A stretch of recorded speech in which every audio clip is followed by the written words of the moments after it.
My name is Marcus Shapiro. I'm a hiking strength and conditioning coach and grateful to all of you who listen to the HikeStrong podcast. Definitely excited for today's guest. If you're a new listener, many episodes of this podcast are about getting physically ready for hikes, endurance, elevation, strength, and showing up prepared. And that's the core of what we do, but we're also building the HikeStrong app to help hikers train for any trail, anywhere, no matter where they live. And you can learn more at HikeStrongApp.com. So today's episode features one of the most important voices in adventure travel. So I'm going to skip the formal intro and I'm going to let the conversation do the work. Okay. You'll hear his perspective. Okay. We're going to hear your perspective and how you've shaped adventure travel, why ATTA's work matters to hikers everywhere. And there's sure to be some surprises like right now. So I had asked if you could talk about the Mexico story. Are you comfortable with that? Yeah. I think that's just a great hook, but that shows an unusual side of what you do that gives kind of the edge case or, some of the exciting things that only somebody in the world of adventure travel might encounter. But I thought if you'd tell that story, I'll then give context and have you introduce yourself and everything like that. So I'm going to have you roll with it. I must have told you that story a few years ago. I haven't thought about it in a while, but we were putting on an event in Mexico about 8 years ago, I think it was. And it was time for the opening evening. And because of my role, I was the opening speaker. I was basically kicking it off. And the tourism minister of the state was going to show up, and the hype is growing. Everybody's getting excited. The stage is getting wound up, and it was the governor of the state. One of his team came up to me and said the governor would like to meet you, and I'm like, oh, okay. We're about to go on stage in a few minutes, but he's like, oh, just come back with me. So I went backstage thinking that I would meet him back there. We would shake hands, and then I would go out on stage and open the event. And instead, I got hustled outside, and all of a sudden, I'm in a vehicle, and I'm like, "Wait, I'm opening the event. I can't leave." And inside, I was like, "I'm getting kidnapped." But I wasn't afraid. I knew that there was nothing hostile about it. They're like, "No, the governor's at his mansion, and he wants to meet you there." And I'm like, "All right." So I texted my team, and I said, "Hey, somebody's got to take my spot." And because I'm not there, I'm gone, and I didn't plan on it. So I'm it's probably 8 p.m, and we're driving in the dark, and we get to the mansion, and I get taken into this amazing room of teak wood and lots of cool art and artifacts, and I sit in there probably about 10 minutes by myself, and then all of a sudden the governor comes in, and so we meet each other, and he gives me a tour, and I'm getting increasingly anxious inside because I'm thinking my team, I couldn't give them any context. There was no time. So they have no idea why I just disappeared. And so I said, Governor, I think people would love to meet you. Why don't you come to the opening event? And he's like, let's do it. And so he calls his crew, his team and his security, and we all go out, and there's this big old Humvee with once I jumped in, the governor said, I'm driving. So he told his driver to jump in the back. So the governor drove, and I got inside, and I was like, oh, this is a bulletproof vehicle. I've never been in one, but the windshield was so thick with, a little bit of warping not warping per se, but definitely not normal glass. And I was like, wow, what a night. I got surprise hauled out of my own event, and now I'm in a bulletproof vehicle going back to it. And so then we went in, and of course it was great, and the governor was a big hit, and all the Mexican dignitaries and press that were there knew who he was, and so they kind of flocked all to him, and I snuck over to the tequila bar and had a tequila. Okay. My team was like, what happened to you? That's amazing. So I don't even remember. Somebody took my place on stage, and it was all fine. So it sounds more scary than it actually was, but I can build it up to sound really edgy. Well, I think that's the point. you weren't scared because you've traveled so much and you've met so many different people and so many different cultures that you had a level of confidence in understanding people better than the average person. So that leads me to, first of all, how many years ago was that, would you say? That was probably 7 or 8 years ago. 7, 8 years ago. Okay, so you were, I don't know, 15 years into being CEO of the Adventure Travel Trade. Right, okay. Yeah. So, I mean, I think that explains it. That's 15 years under your belt of traveling the world. So I want to put that into context, but what does the role of the Adventure Travel Trade Association mean for hikers who may never hear the acronym ATTA, but feel its impact when they step onto a trail somewhere in the world like Jordan or Patagonia, for example, or really anywhere for that matter? Yeah, that's a great question, Marcus. I think how it's relevant, there's a couple of different angles here. One is that our organization serves to strengthen the adventure travel industry itself, the companies that take customers on these hikes, if they're not doing it by themselves, if they're looking for a guide. We do a lot of work all around the world in helping those companies be more prepared, have their risk management sharpened up, interpretation skills to be able to say, this is this kind of bird, that's that kind of stone, this mountain is named this. We've all been on a trip where the guide, you say, wow, what is that over there? And they're like, I don't know. And then you have the guide who says, well, actually, it's a very interesting story about that mountain. And that's the interpretation I'm talking about, not language. So we work with the tour operators. We also work with the destinations to help build new markets to develop. So we did a lot of promotion around the Jordan Trail, which you just mentioned, which was a big undertaking in the Middle East to have this. I think it's a 600 kilometer or 600 mile trail. I can't remember which now. So let's say 600 kilometers. North to south, it's the whole country. You get all the diversity of the trail hiking experience. And there are guides that you can do a half day or the entire trail if it so pleases you. And there's homestays along the way. In some cases, there's ecolodges and things like that. So we're the invisible piece of the adventure travel industry that the hiker is probably not hardly ever going to meet us in person. But we are helping the industry become more professional, better known, stronger, more sustainable, those sorts of things. So you kind of segued into what I wanted to talk about next naturally. So let me kind of set it up here. I don't know how many people on the planet have the skill set to take on what I'm about to describe, but Shannon, you just kind of laid it out a little bit. I'm going to set it up. So you've worked with, so not just Jordan, but you've worked with many countries, tourism ministries, tourism boards around the world, helping them develop tourism as a real economic driver in rural areas and connect those communities to global markets.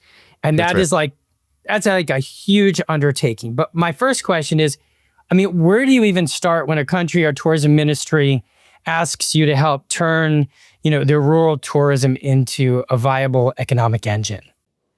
Yeah, I'll give you an example because it kind of was like clockwork. It's Japan, Hokkaido, Japan. They approached us in 2000, I want to say 15 or 16, and said, we want to host your big conference, your Adventure Travel World Summit someday, but we know that we need to do some work in order to get there. And so basically the way it starts is we have a conversation, try to understand their goals, what they're trying to do, and make sure that we're aligned, because we're not involved in mass tourism. We don't help with big ship cruising or bus tours or all-inclusive resorts. We're very focused on the nature, culture, activity style of travel. And so once we ascertain that the destination that we're in alignment, that they're saying, yes, yes, yes, that's what we want to, the first thing we do is we suggest an assessment. So where we can go in and send some of our experts to spend some time in the area just to get a sense of how many tour operators are there, what's their skill levels, how's their English capacity, since that tends to still be the world's global language for travel for much of the world, not everyone. And really, we just do kind of an overall assessment to say, you've got X percent of your tour operators are what we call export ready, where they're ready to accept international visitors today. They're export ready. Then you've got the next tier is domestic ready. So they're ready for the folks from their own country to come, but they may not have some of the risk management training, maybe some of the marketing or the interpretation or the language skills. And then you've got another tier that is just not ready at all, and honestly, a little bit of a liability for the industry. So we then go to the destination and, presuming that they have a budget, of course, and say, well, what we think we should do is some training, some adventure EDU courses. And based on what we're seeing, we can see that you've got 25 tour operators that are ready to go, and you've got 25 that just need a little boost, and then you've got 25 that need a lot of work. And so you tell us how deep you want to dive on this. And we can do it all. Our network, our team, our trainers. So we'll go in and do hard skills training, back of office training, and basically help them become more market ready for the international traveler, because it's a demanding audience, to be honest.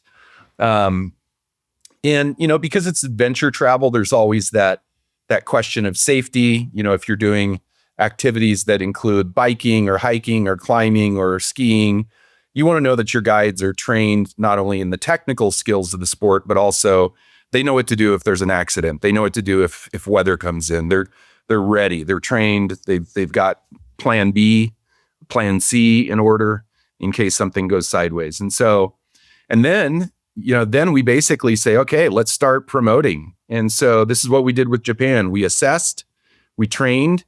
In Jordan, we actually created a huge program called Adventure Pro, where our team trained a bunch of guides.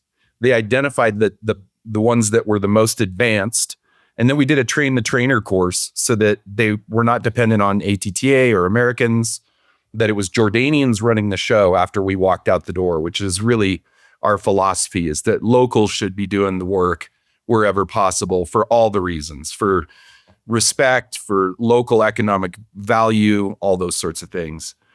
And then we start doing events, and we've got a real small one called Adventure Week. And it's 1 week long of buyers of that travel product and media. We screen those really carefully because we've been doing this for 22 years. We have a really good track history with a lot of tour operators and media. So we can say, look, this person produces all the time. You bring this person, this tour operator, and you're going to be in their catalog in the next year, most likely, unless there's a problem of some sort.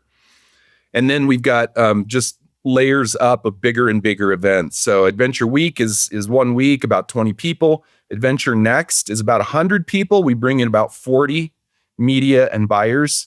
And that's a closed event. It's not open to the travel trade except by invitation. And then the next level up is for a destination like Jordan, who wants to declare themselves an adventure hub in their region. And so we're doing 2 of those this year, one in Catalonia, Spain, and one in Lima, Peru. And so those destinations have said, we want to do Adventure Elevate. That means that in Peru, Bolivia, Argentina, Chile, Brazil, operators and the destinations can all show up. It's kind of a regional event. And then, of course, you've been to the Adventure Travel World Summit, which is the big kahuna. And now it's grown to about 800 people and 800 trade that come to that event. It's in Quebec this year, Quebec City. And so it'll be our 3rd summit in Canada, actually. We've done Quebec before and Whistler, which you were at. And then we've done some adventure elevates there too. So sorry for the long-winded answer, but that's the kind of the stair stepping to get. And we've done that really completely with Panama and with Japan in the last few years, where they started at the beginning and we worked for 5 years together. Japan was interrupted by COVID, but we got back on track once that was over. I don't think anybody's heard that context. I think some people look at adventure travel differently now. I think they're going to have to marinate on what you just said. That's a pretty big deal. I don't think people even imagine that that's how in some places, adventure travel, becomes burgeoning. But let's do an example like here and now. So in 2025, the Adventure Travel World Summit was held in Puerto Natales, Chile. Yes. So my from what I understand, 85% of the tour operators said they'd be adding Chile itineraries. 35% were first timers to Chile, and 89% of all the attendees have a better image of Chile now. So kind of put that in perspective, like that's a huge success, right? Huge. And we've gotten to the point now, Marcus, where we do these really sophisticated reports where we survey the buyers who are there. We're able to say, how many itineraries do you anticipate adding, and when are you going to do that? How many customers do you anticipate taking? What's your average price point? And so with Chile, we were able to forecast out that one event over the next 3 years will probably add about $110 million of traveler spend in the region there, in Chile, with the concentration of it being down in the Patagonia region, which is where the event was. So we feel like we have a real responsibility to the destination to say, we're pretty demanding as a customer, as an event organizer, but we also are demanding of ourselves. And we say, look, we're going to work to pick the best possible outcome buyers and media that are going to come and attend this. And then we check in with them. So I think the cadence is like 1, 2, and 3 years where we check in and say, hey, did you guys add itineraries to Patagonia after attending the summit? And the fun thing is I went on a pre-summit adventure, and one of the buyers that was in our group is already texting our group on our WhatsApp group that's saying, hey, I've already sent 2 groups to Patagonia. And so that the sales cycle is also a lot shorter than it used to be. It used to be that we would tell suppliers and destinations, it's going to take 2 or 3 years to get into their printed catalog, which will then get mailed out. But now, in fact, I literally just before I got on this call, I got a text from a Jordanian operator who met a Chinese buyer at our summit in Patagonia, and they've already got 2 itineraries set up to go. And the Chinese company is going to also represent the Jordan Trail in China. So just really cool connections that happen that to me, it's super important work, because adventure travel is so focused on responsibility, on small groups, on respect of the locals. And so really we view ourselves as sort of mission driven to help grow this good part of the travel industry. Yeah, that's amazing. That must, I don't know, warm your heart. I don't know, just make it, all the worthwhile when you hear something like that. So I think this will be cool. So when you look back at a decade or more, what's a hiking region or a city you remember ATTA helping put on the map that's really coming into its own, like now, or even, maybe a few years ago? You kind of just mentioned some, but is there anything else? Again, keep in mind, like hiking audience. So Sure. I mean, Jordan is a big one because we've done 4 events there. And so we did a lot of work to promote the Jordan Trail, made sure that content got out to our audience, made sure that when we did events there that we brought in people who could talk about the Jordan Trail. Right now it's not the time to go there, but the Abraham Trail through Palestine is somebody that we worked with helping promote. And Japan, Hokkaido, Japan is a destination, and I've done multiple hikes there myself. And so I even got to go on one of the early ones when our team was first in the assessment mode. And there were just some basic things like after the trip, I said, here's a couple of questions that I was hoping you would ask me. And also you didn't ask me to sign a waiver, this operator. And I'm like, probably not a big deal with your Japanese customers, but if you have Americans and Germans and English and French coming, you're going to want those waivers signed in case somebody falls into a crevasse or, a bear comes out of the woods or what. Not that that's likely, but basically have some not only risk management in place, which they did, but also, here's some things that you need to do to protect yourselves. So So those are a couple of destinations. We trying to think of some of the others. I mean, we've done events in places like Scotland and Switzerland who are already quite mature. So I wouldn't say that we were helping them develop, but definitely helping expose our audience of tour operators to those hiking opportunities. Is there a hiking destination right now that you're excited about and think listeners should be paying attention to? So maybe it's something you're just starting to develop, or maybe you've had some folks in that region reach out to you. Anything? I would say Chile. Torres del Paine is an absolutely mind-blowing hiking location. And, there's an amazing hotel there called Las Torres, and it's right close to the base of Torres del Paine. And it's a beautiful hotel. And right out the door, you don't have to get in a vehicle. You can go right out the door and do a really, really heavy duty trek, multi-day. You could do the W, or what we did, our executive team did a couple-day retreat after our summit this year. And we just got up in the morning and said, let's go on an hour-long hike and get as far as we can and see what we can see. And so, and I saw people of all different skill levels doing that. There was everything from the people with the huge packs and the hardcore gear to folks who were clearly out just for a day walk in the wilderness. Very cool. Okay. I'm sure the listeners will put that in their brain there. Let's shift gears here again. Sure. So in HikeStrong episode 33, I ran a thought experiment with a cinematographer. His name is Dan Holtz. Okay. I don't know if you've heard of the guy. Anyway, he's was 7 years with Osprey, about 7 years with REI.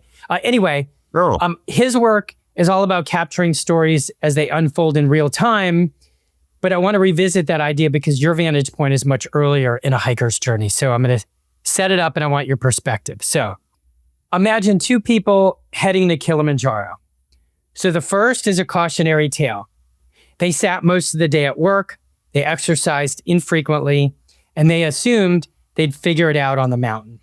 They arrive underprepared, struggle early, stress the guides out, and eventually, through sheer grit and a lot of support, made it to the summit, but barely. Okay, the second is an aspirational story. The person trained consistently, they built strength and endurance over time, showed up prepared, and understood the demands of the mountain. The climb is still hard.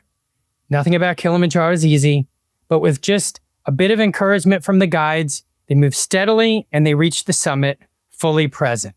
Okay? So both people summited, same mountain, same outcome. So my question for you, if both people reach the summit, is that really the same outcome, or are we missing something more important about what success should mean in adventure travel? Well, I'll use a personal anecdote.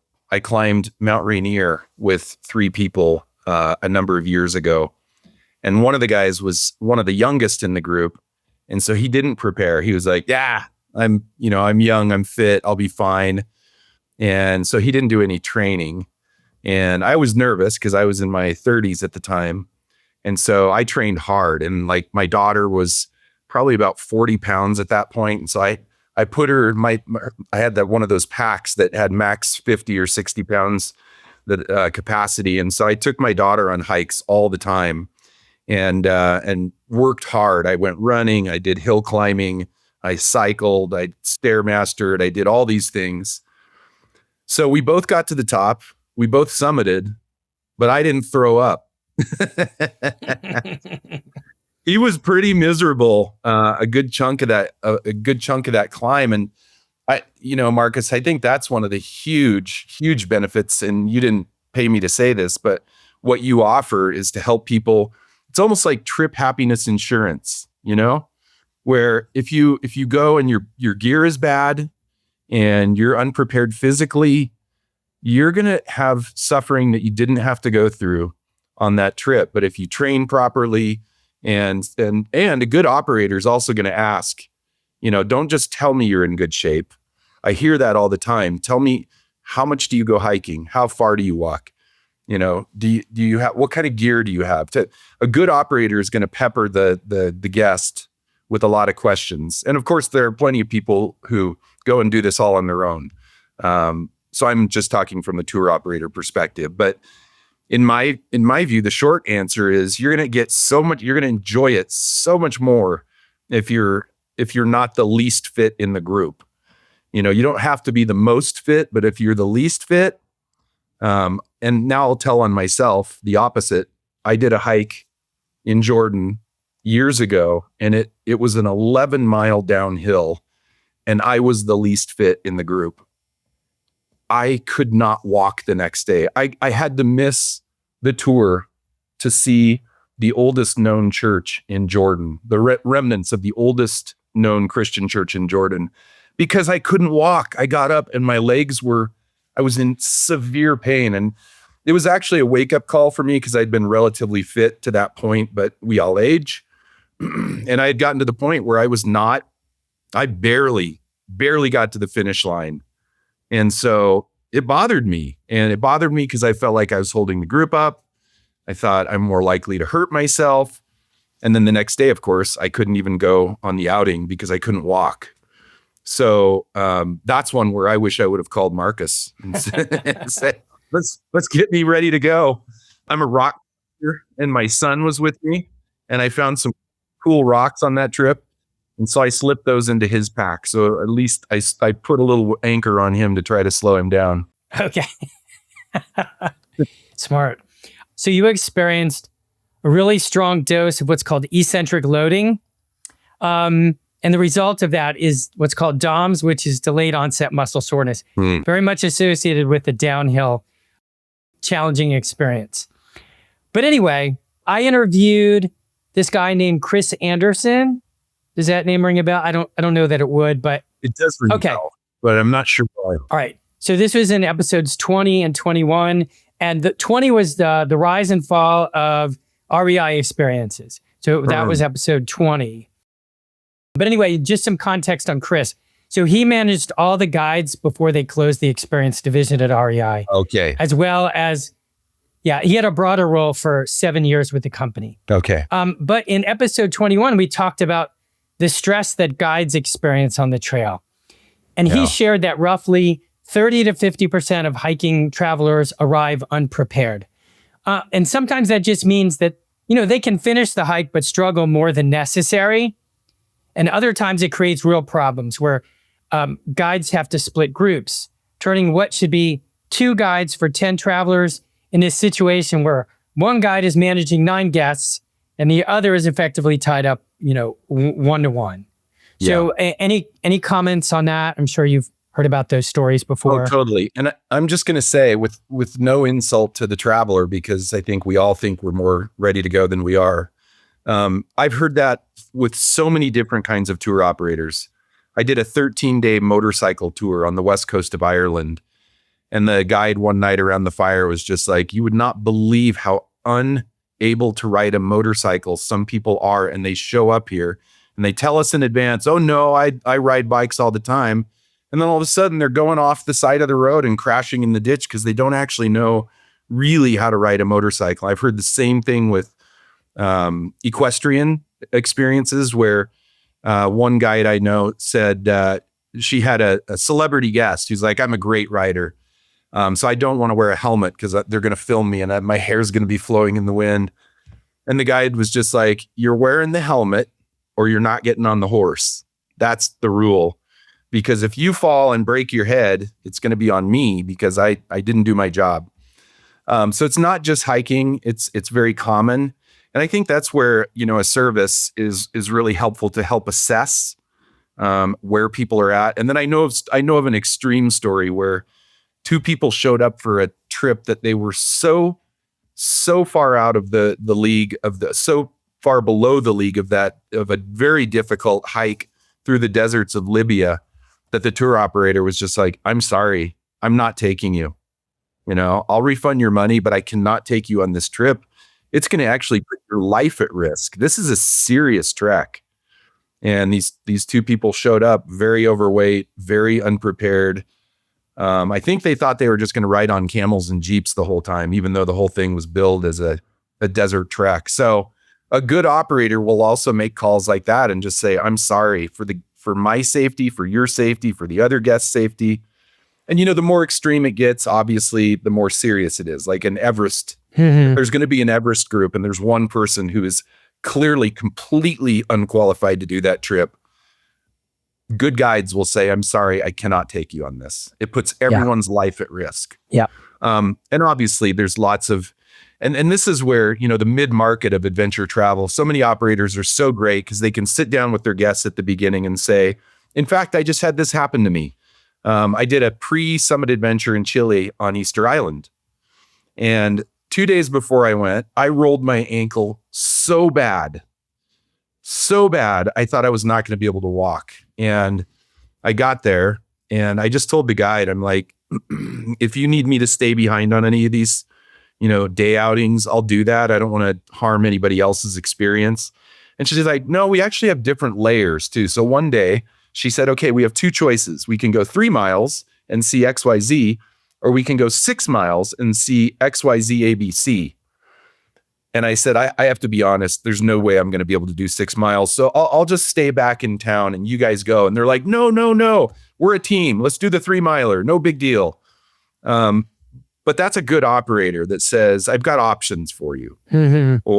Or in some cases, it could be that the operator says, yesterday, I noticed you were having a hard time. Today, I'm going to suggest that you do the first half day of the hike, and then we'll have a car waiting for you, just for your own safety, for your own happiness, that sort of thing. So operators that have been around a while, they know how to adjust with a group. Okay. At some point, I'll address this offline with you, but for the first time, I think the adventure travel industry is about 50 years old, something like that. I don't know. Maybe you know. Yeah.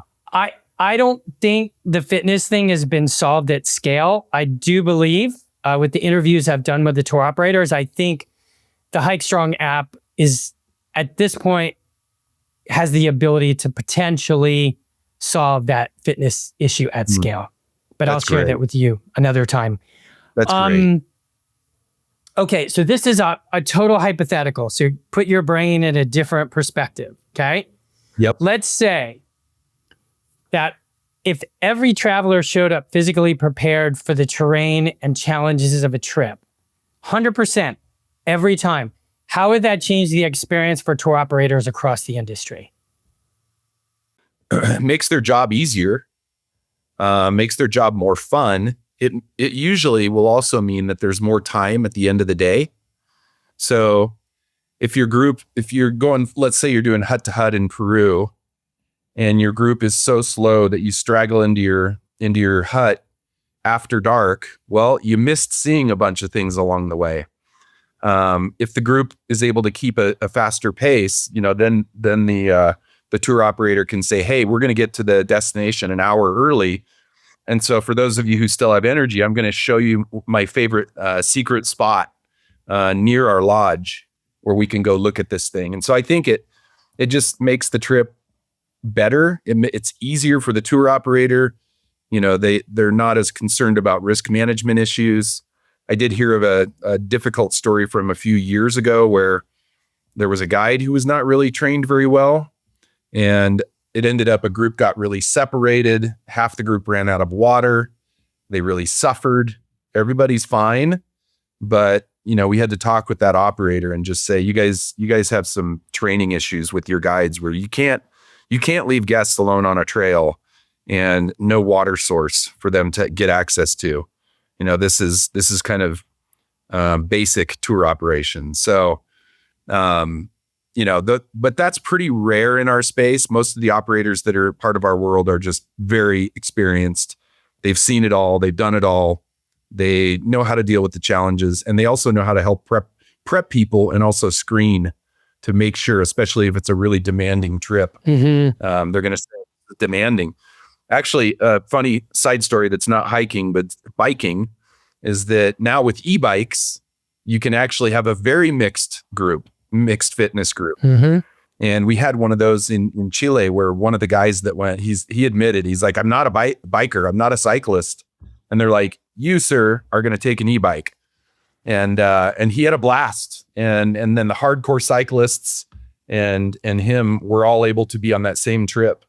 So until we figure out e-hiker. That's funny. Yeah, maybe one day. I think there is something that it might have been proposed to the military. It's like I think it fits your knee joint, and it helps you extend.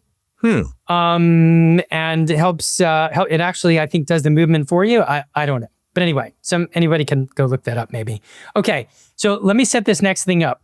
Back in, I think it was 2006, when I was in the Seattle World Summit.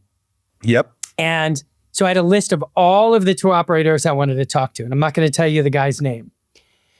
And I didn't have a website. I didn't have anything. All I was there to do was pitch the idea, and then for Fit for Trips at the time, and just to see if I got any traction, to see if it was even worth, starting it. So I remember sitting down in the room with him, and I'm so excited. I'm like, I can't believe I'm sitting next to this guy, right? So I pitch my idea, and he says to me, you know what? He said, good luck to you. I'm not interested. We'll just continue to make our itinerary softer. So let's do another hypothetical, okay? If we take this a step further, would tour operators feel freer to design more ambitious itineraries, not harder for the sake of it, but routes that require going further or higher to access more beauty or meaning if they knew all guests were physically prepared each and every departure? I think that's an easy answer. I think yes. I think the answer to that is yes, that the operators would definitely, I think that because operators have been surprised enough times, they would probably still assess the group's fitness at the beginning. And then they may say, again, we have two choices today, or it might be there's two guides, and we've got the moderate schedule, and then we've got the aggressive one. And so you kind of have to self-select, and half of you can go with the moderate, half of you can go with the aggressive, or whoever. But yeah, I think the more fit the guest is, the more options that are opened up. Okay. So I bring that up because I'm, talking to you. If, when I propose it that way, although that's never going to happen, there's never going to be 100%, optimal fitness, but it just still gives me, I've been doing this since Fit for Trips. I launched it in 2009, and I've been passionate about it. Nothing's deterred me. And when I hear that from you, it's just like, all right, Marcus, keep going. That's just, there's no reason to stop. Yeah. Because, for sure. Anyway, so there are some whispers that you may take the ATTA to the Hike Expo in Denver, Colorado. Is that yes or no? I'm curious. We're trying to figure it out. We just met the woman who founded it, and she's amazing. Celeste. Celeste. But that's exactly the same time as our Catalonia event. So I'm trying to figure out if I can sneak in, do her event, and then fly straight to Spain for our event there. We're trying to figure that out, but we're totally supportive of it. I think it's a wonderful idea. I think she's visionary and capable and gonna really knock it out of the park. It'd be a really fun event. If you didn't have that Catalonia, is that what you said? Is that where you're going? Yes. If you didn't have that, what is the vision for you of the ATTA there? And I assume you would have some tour operators that would accompany you or something. What does that look like if you're able to do it without any obstacle? Yeah, I think for us, it would definitely be inviting, putting the word out to our membership and just say, here's an opportunity for you to get in front of hikers, which is a little different for us because what we do is obviously business to business. We're all about the trade. We're talking with the tour operators, the travel advisors, the media, the destinations. And this event is for actual hikers And so we did something similar last year with the Outside Festival, where we invited our community to come and exhibit there. About 15 did, 15 companies. And so we're going to put that out in front of our members to give them the opportunity to do that. And then, I would potentially speak at a trade session on adventure travel trends. We just came out with our big market sizing study last year with EF World Journeys and CBI, a Dutch government organization. The three of us put together a global study on the market size. So yeah, I would go and speak. And then of course there's going to be tour operators there that I don't know. So I always like to meet companies that are not in our network and don't know about us, to let them know there's a home for adventure travel companies to meet their peers and learn and be inspired and do business. Yeah. Okay. As a plug to the Hike Expo, just for listeners, if you go to HikeExpoColorado.com, it'll be a good chance to meet tour operators, explore hiking itineraries, get hands-on with gear, and just see what's happening across the hiking world. So I just wanted to mention that. Yeah. Recently, you shared a post on LinkedIn, I think it was a few days ago, about a TEDx talk that you gave about 7 years ago. And you said something I know my hiking listeners will love. So you talked about the idea that people can actually make the world a better place by going on vacation. So unpack that. What do you mean by that? And feel free to drop us in the Fijian River if you want, or a trail in Jordan or Kurdistan or anywhere you want. Yeah. So something that the average traveler probably has no knowledge about is this concept called leakage, economic leakage. And the concept is real basic. It is when a traveler comes into a destination and spends $100, or let's say $1,000, how much of that 1,000 stays in the destination and how much comes in and then leaves because it's being spent on international organizations. And what we've learned through studies over the years is that, the big bus tours, the all-inclusive resorts, big cruise, that somewhere around 85 to 90% of the traveler's spend leaves when the traveler leaves, because they're staying at an international chain hotel, they're eating at well-known international chain restaurants, the trinkets that they're buying maybe were not made in the destination, but made in China. And so the leakage, the economic value of those customers for the destination is quite low. With adventure travel, only about 25% leaves the destination. So when I said you can save the world by going on an adventure or on a vacation, the whole concept is about doing tourism right and working with smaller operators, companies who are focused on responsibility, on environment, on climate, on all those sorts of things, on protection of nature, of involving the local community in the benefit of that trip. And so I'll share with you what was really interesting is after that TEDx talk, which was in Bend, Oregon, I had multiple people come up to me, and these are travelers, not travel trade people. These are travelers, and they're like, I had never thought of it this way. They're like, I buy fair trade coffee. I try not to eat at chains. I try to eat at local restaurants. I try to reduce my carbon footprint, but I never thought about it in regards to a vacation. I'm like, oh yeah. Doing your homework and finding out, is the company that I'm thinking of traveling with a good, responsible company, or are they just chunking through the numbers? And we've all been in both kinds of experiences. I was in one of those chunk it through the numbers experiences a couple years back, and it was awful. It was an awful experience. And I even though I'm in the business, I didn't see it coming because it wasn't marketed that way. And once I got onto the ship, it was a diving experience. And once I got onto the ship, I realized, oh, it is a booze cruise. And they threw a couple of us divers on board, and it is a giant floating party more than it is a naturalist. We're going to take you to this special spot. They dumped us in this place where clearly they dumped tons of people. They didn't have the right gear for this guy. So I ended up kind of watching out for this 13-year-old kid who was diving as his diving buddy. Like, it was just terrible. And then you go with a really small, thoughtful company, or it doesn't have to even be small. There's great big companies too, like Intrepid and G and those EF.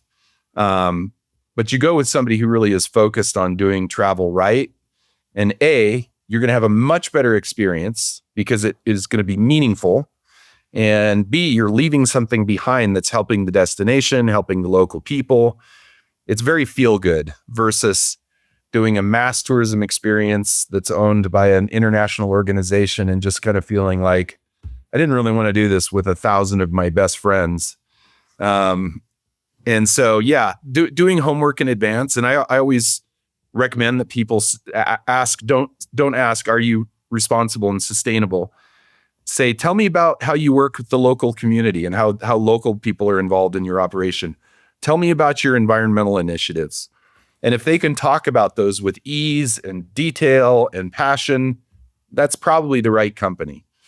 But yeah, you mentioned the Fiji one. The fun thing about that is that my first trip to Fiji was 39 years ago. And I was 17 years old, and I didn't get to go back until last year. And I got to see that Rivers Fiji project, where I learned, in addition to all the other cool things about the forest being saved alongside the river by the rafting company, who paid the local tribes a fee per passenger on the rafting. And that was enough money that the tribe said, okay, no loggers, you can't cut down the logs all the way to the river and destroy it and erode it. And so it protected the forest. And then the guy who is the leader of the Fijian rafting company, he told me over the last 25 years, $1 million has funneled through their village because of that one rafting company. And it has sent pretty much anybody who wants to go to university to university. To me, that is where tourism is it can be so good and so done so right, and that company's really good about environmental protection. And here they are, they've created an economic engine for their little village, and they've protected the forest on both sides. So that's like a shining example. Yeah. I want you to give one more example. I remember of you guys were calling sustainable tourism. One more example, when I was first attending the ATTA World Summits, I remember the story about, I think it was the gorilla trekking in Rwanda, maybe it was, or Uganda, I think it was. It was the first, it just made so much sense to me. It was so logical. Immediately, I didn't even have to give it much thought. And so I'll let you kind of just frame it, but just so you know what I'm talking about. So instead of the villages in the region making money from logging, they instead protected the forests so that the gorillas would survive in their environment and they could bring people in, and then that money from the tourism would sustain it such that they wouldn't have to pay and be desperate to like logging initiatives and things like that. Do you want to just fill in the blanks there real quick?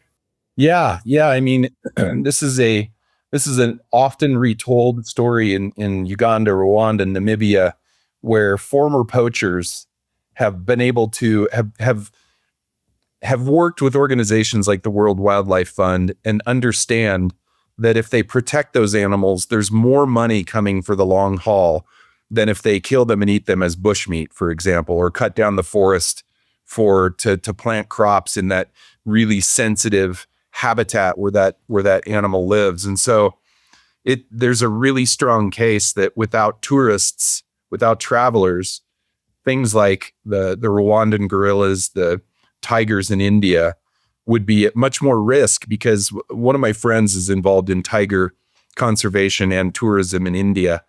And he said, I think it was his dad who first said it, is eyes on the tiger mean that the tiger's safe. It's like the minute a forest gets closed, guess who goes in? It's the poachers. The poachers go in. But if there's tourists there, then it's just too high profile, and they can't, so it's it can be a protective force. I'll give you one other example of a place that I just think the world of. It's Feynan Ecolodge in Jordan. And his philosophy is that he wants the surrounding Bedouin community to not only benefit from the lodge, but to also be protective of it and excited about it. And I can give you an example in Bali that's the opposite.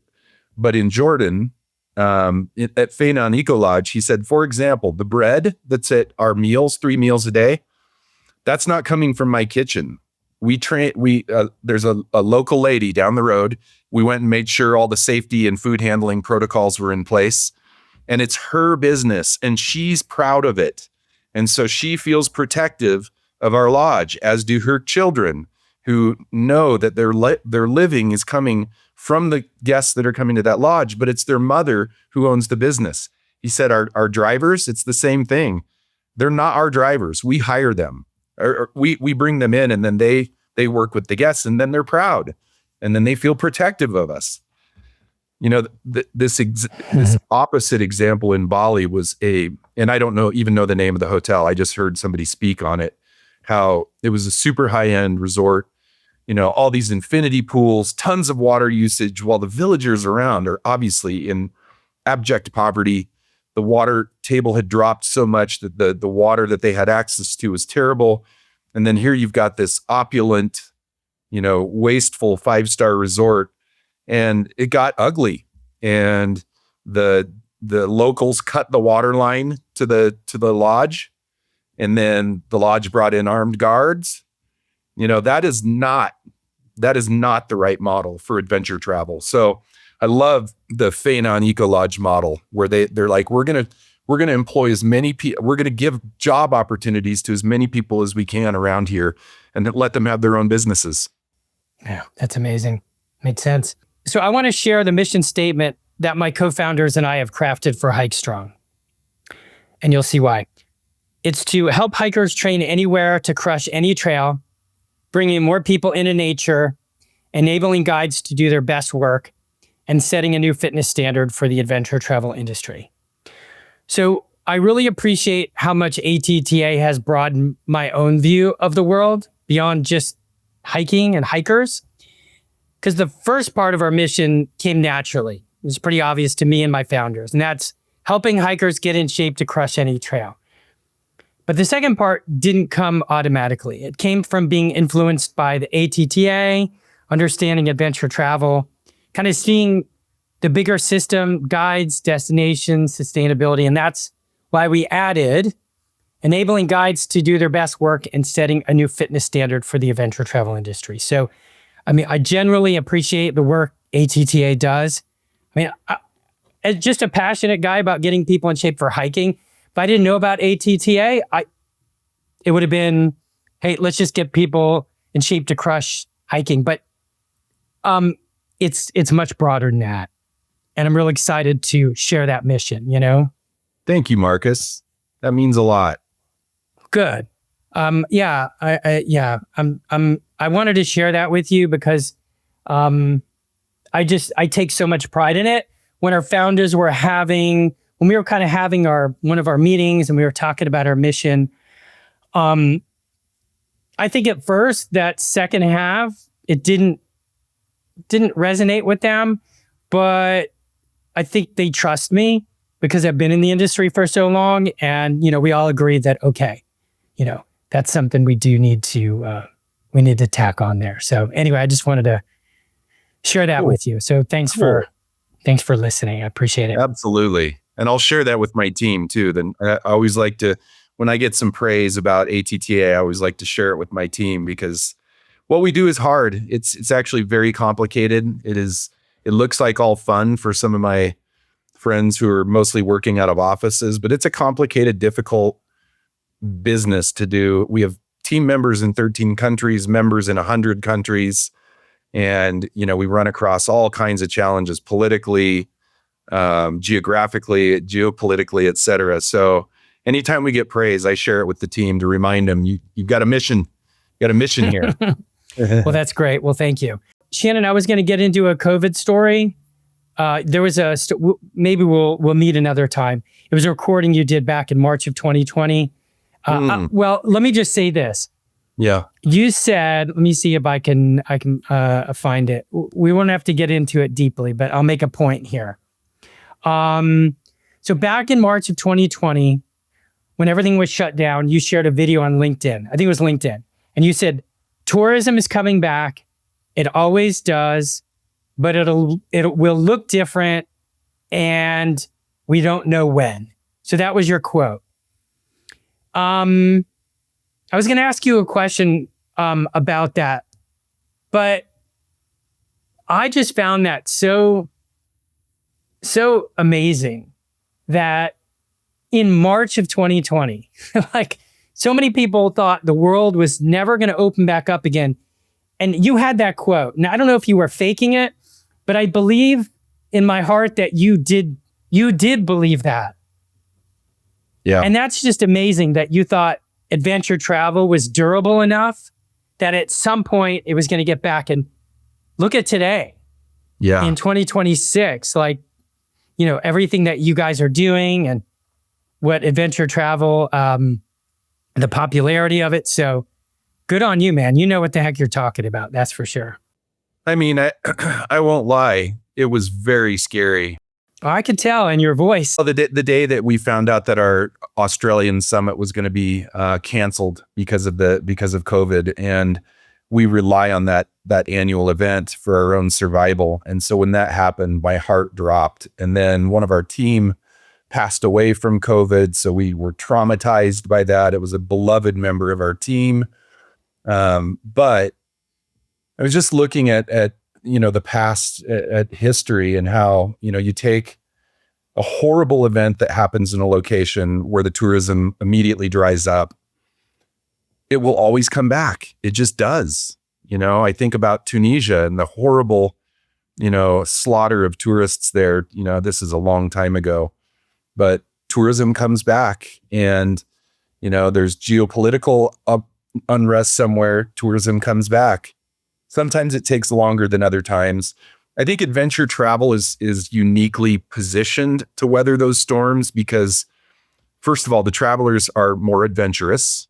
So, a lot of adventure travelers after the tsunami in Thailand, they're like, a lot of them went with a couple of mindsets. One was, I bet it's a lot cheaper now because tourism is off the rails. And then there were a lot of people who were like, I'm going to go and see if I can help at all and help clean up and, work at a soup kitchen or whatever. So I think adventure travelers are naturally oriented towards being less afraid, whereas mass travelers are like, I'm staying away from Thailand. Like, well, there's not going to be a second tsunami right now. You're not in danger. And then the adventure traveler, I've always said this, Marcus, if you are going on a beach vacation where you're just going to get drunk, or you're going to an all-inclusive resort because you're just so burned out on work, that's all great. There are those travelers, and there's those times. But adventure travelers define themselves by being a hiker, being a birder, being a cyclist, being a foodie. And so they actually can't not go do these things because it is part of who they are. It's who their friends are.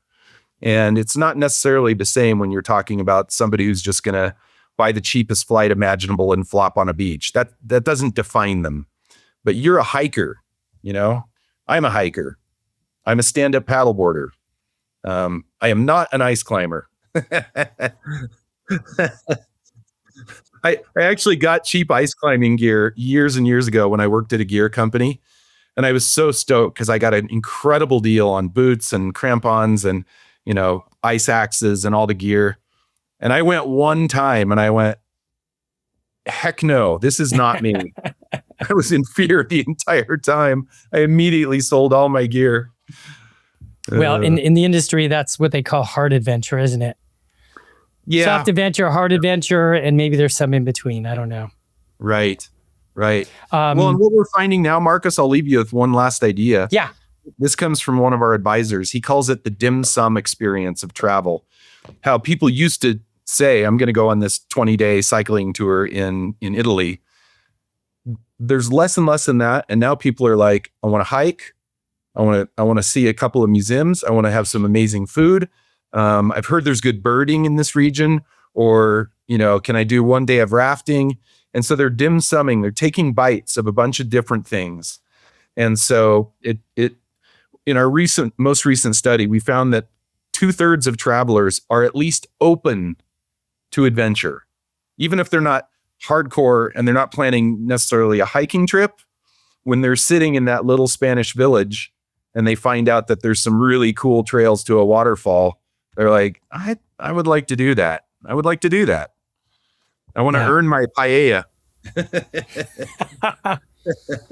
All right. That's perfect. We're going to stop there, my friend. Before we end, this is a little bit different. So if there is something for our listeners to, do you want them to visit the ATTA site? Is there some way they can help besides just going on an adventure travel trip? I mean, just share that with us. I don't know. Maybe there is. Yeah, I would say definitely go to our website that's consumer facing, that's for travelers. It's www.adventure.travel. Excellent.